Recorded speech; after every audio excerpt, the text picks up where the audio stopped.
hambatan yang terutama paling besar untuk menerima Yesus adalah keluarga. Karena meskipun kita sebagai muslim kadang tidak semua muslim menjadi muslim yang taat. Mereka menjadi muslim karena memang sudah keturunan. Kita memang sudah diajarkan, orang Islam sudah diajarkan bahwa agama Islamlah yang agama diridhoi oleh Allah, dan kita diajarkan di sekolah juga sama guru agama bahwa hanya orang Islamlah yang masuk surga, dan agama-agama lain itu seolah-olah sesat. Jadi karena faktor itu orang Islam sudah menganggap bahwa agama Islamlah yang bisa masuk surga, agama Islamlah yang jalan yang paling terbaik, jadi tidak mau belajar.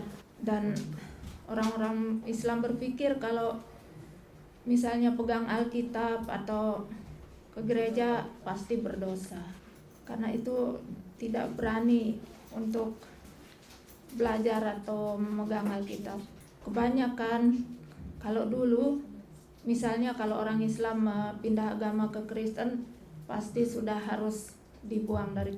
Karena itu saya juga waktu memutuskan untuk menjadi Kristen, di dalam hati saya memang sudah siap untuk meninggalkan keluarga. Tapi di samping itu memang saya sudah siap untuk berpisah dengan keluarga, tetapi saya tidak mau menyerah untuk mendoakan mereka.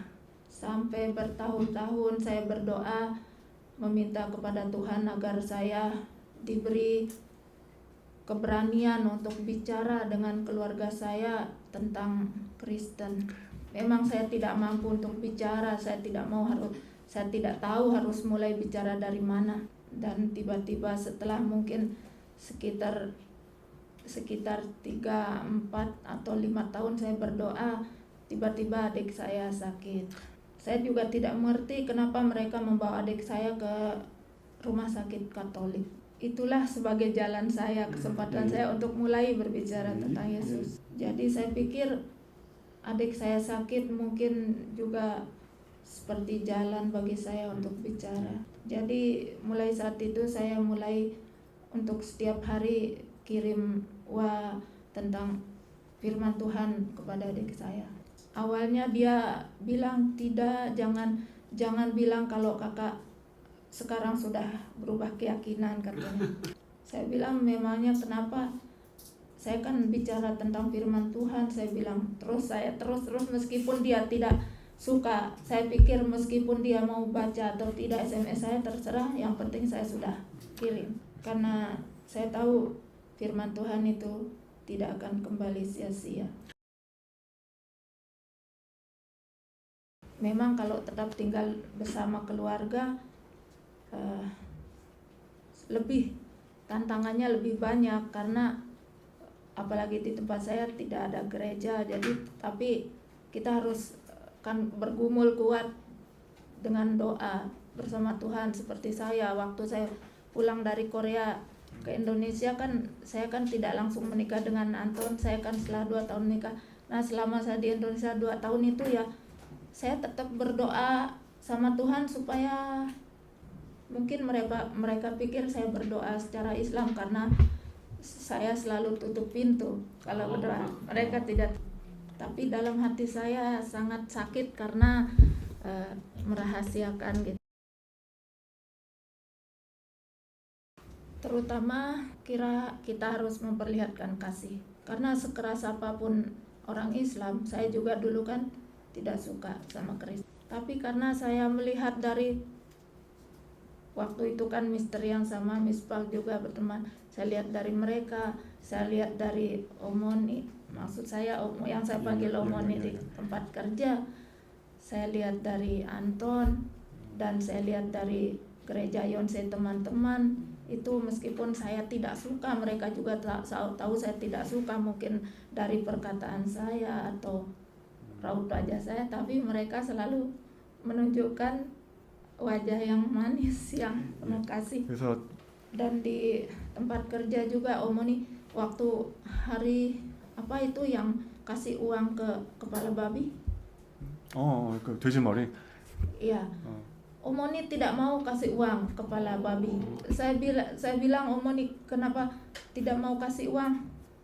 Tidak, Hananim. Saya pikir kenapa begitu takut sama Tuhan Yesus. Omoni juga, padahal banyak orang asing di tempat kerja saya, tapi Omoni sepertinya khusus memperhatikan saya saja.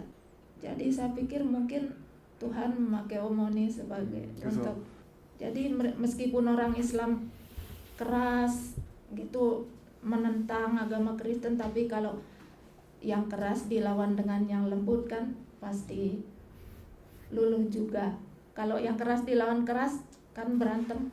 Karena itu saya pikir kalau orang Muslim kalau hatinya sudah luluh dengan kasih, nanti juga tidak akan menolak kalau disuruh baca Alkitab. Seperti dulu juga kan adik saya itu sangat menentang saya dan keluarga saya, tetapi waktu saya pulang ke Lombok, ke Indonesia, saya bawa Alkitab, mereka mau, karena mungkin mereka melihat perubahan dari.